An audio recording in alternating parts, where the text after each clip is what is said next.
महादेव की, एकलिंग महादेव की, भारत माता की, भारत माता की। वंदे वंदे वंदे। सियावर रामचंद्र भगवान की, सियावर रामचंद्र भगवान की। महाराणा कुंभा की, महाराणा कुंभा की, महाराणा सांगा की, महाराणा सांगा की, महाराणा प्रताप की, महाराणा प्रताप की,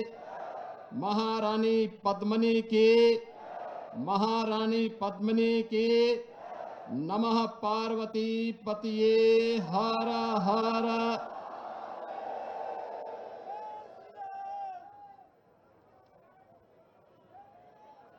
जौहर स्मृति संस्थान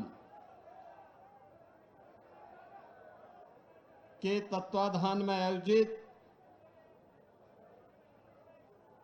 आज के इस स्मृति दिवस कार्यक्रम में जिनका संरक्षण और मार्गदर्शन अभी प्राप्त हुआ है, महाराणा साहिब विश्वराज सिंह जी मेवाड़, केंद्रीय मंत्री, और जो लगातार कई वर्षों से मुझे यहां पर इस आयोजन में भागीदार बनने के लिए कह रहे थे, लेकिन संजोग नहीं बन पा रहा था, ऐसे जोधपुर के लोकप्रिय सांसद और केंद्रीय मंत्री माननीय श्री गजेंद्र सिंह शेखावत जी, राजस्थान सरकार के मंत्री कर्नल राज्यवर्धन सिंह राठौर जी, राजस्थान सरकार के ही मंत्री श्री गौतम दत्त जी, माननीय सांसद श्री सीपी जोशी जी, पूर्व राज्यपाल और जिनकी पुस्तक जयमल वंश प्रकाश बदनौर मेड़तिया राठौरों के इतिहास के बारे में, जिनके गौरवशाली बलिदान के इतिहास को आज भी भारत का इतिहास स्मरण करके नमन करता है, ऐसे पूर्व मंत्री और पूर्व राज्यपाल माननीय बीपी सिंह जी,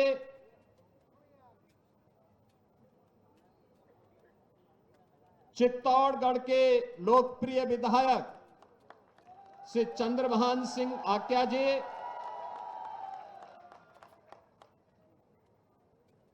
विजयपुर संस्थान के अध्यक्ष रावत नरेंद्र सिंह जी, यहां पर उपस्थित योगी बाबा निरंजन नाथ जी,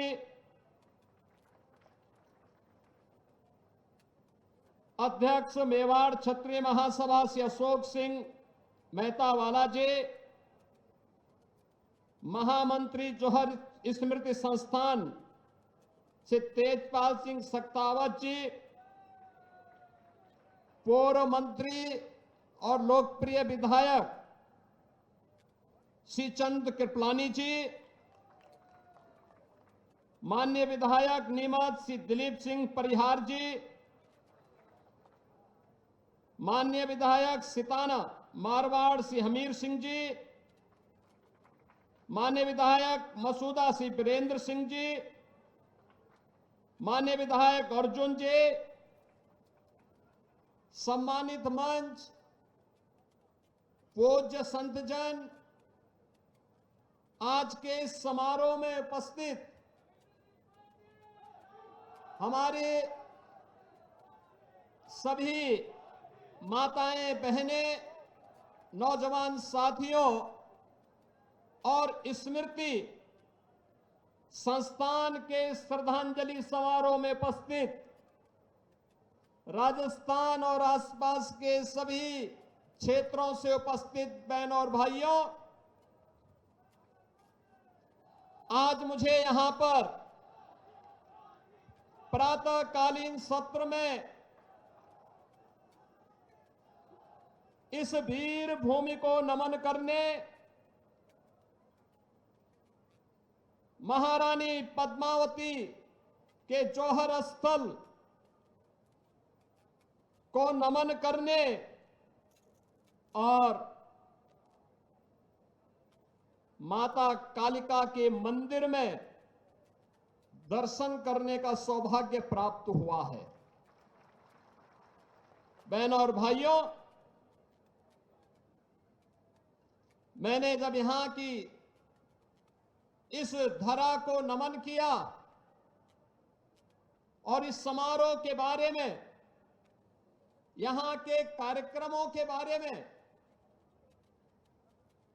मुझे जब जानकारी दी जा रही थी और यहां पर जो मुझसे पूर्व जिन वक्ताओं ने अपने बातों को यहां पे रखा भी, ये लगता था कि ये भारतीय नारी के शौर्य को, उनके अस्मिता को, उनके स्वाभिमान को सम्मान देने का एक कार्यक्रम महारानी पद्मिनी ने हमें विरासत में सौंपी है और उसको नमन करके हम नारी गौरव को एक नई ऊंचाई प्रदान करने के लिए, अपने दायित्वों का निर्वहन करने के लिए यहां पर आए हैं। मेरा मानना है कि भारत की अमर गाथा है, जो नारी अस्मिता, नारी सम्मान और नारी स्वावलंबन का एक नई प्रेरणा हम सबको प्रदान कर रहा है। मैं आभारी हूं,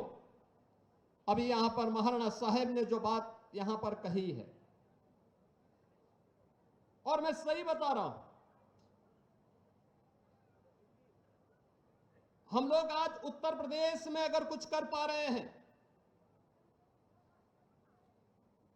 तो तेज इसी राजस्थान का तेज है, यही चित्तौड़गढ़ का तेज है।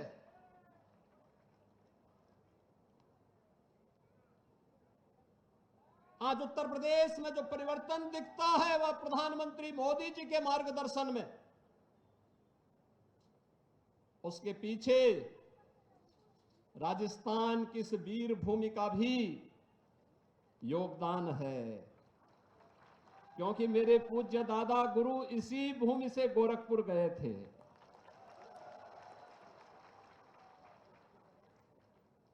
यही वीर भूमि है और इसीलिए मुझे लगता है जब भी राजस्थान के, चित्तौड़गढ़ के, मेवाड़ के शौर्य और पराक्रम की बात आती है, यहां के वीरों के शौर्य और पराक्रम की बातें सामने आती हैं, जब वीरांगनाओं के जौहर को हम स्मरण करते हैं और मीराबाई की भक्ति की उस धुन से भारत अभिभूत होता है, तो हम सब उससे एक नई प्रेरणा प्राप्त करते हैं। याद करिए, इस वीर भूमि ने भारत को एक पहचान दी है। ये चित्तौड़गढ़ का ये किला, ये दुर्ग केवल पत्थरों से बना हुआ एक दुर्ग नहीं है, ये भारत की अस्मिता का प्रहरी है, भारत की अस्मिता को लगातार एक नई प्रेरणा प्रदान कर रहा है। और इसीलिए जब हम लोग आते हैं यहां पर, हम लोगों को लगता है कि ये प्रहरी भारत की अस्मिता को लगातार एक नई दिशा दे रहा है। और कौन ऐसा भारतीय होगा, कौन ऐसा सच्चा भारतीय होगा जिसके मन में श्रद्धा का ये भाव, इस वीर भूमि के प्रति, यहां के राणाओं के बलिदान के प्रति, राष्ट्र के प्रति उनके शौर्य और पराक्रम के प्रति उनके मन में नाता हो। हर भारतीय के मन में जब भी भारत संकट में होता है, जब भी भारत का कोई अभिभावक अपने पुत्र को आगे बढ़ने के लिए प्रेरित करता है, आप देखते होंगे हर भारतीय के मन में 3 नाम अक्सर आते हैं। महाराणा प्रताप का नाम आता है, छत्रपति शिवाजी महाराज का नाम आता है, गुरु गोविंद सिंह जी महाराज का स्मरण आता है। इन राष्ट्र नायकों ने अपने लिए नहीं लड़ा था, अपने परिवार के लिए नहीं अपना बलिदान दिया था। इनका संघर्ष देश के लिए था, धर्म के लिए था। इनका संघर्ष सत्ता के लिए नहीं था।